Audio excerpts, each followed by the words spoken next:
yung tripping sa electricity is nako-compromise daw yung ating circuit breaker. Okay?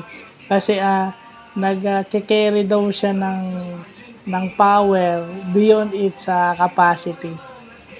So yung tripping curve is yun yung graphical representation ng yung circuit fault at saka yung tripping time ng isang circuit.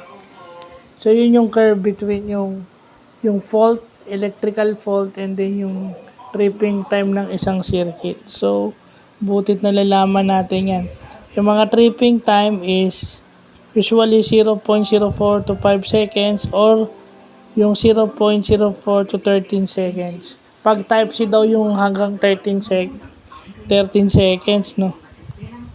So, yun, alam na natin na pag yung nagke-carry ng power na beyond their capacity. So, mabutit na lalaman natin yung mga ganyan.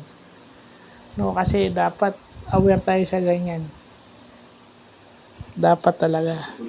Kahit pa paano may alam tayo dyan para hindi tayo kakabahan in case mangyari. At saka dapat naiintindihan natin kapag ipinaliwanag sa atin ng mga expert. So, yun lang po.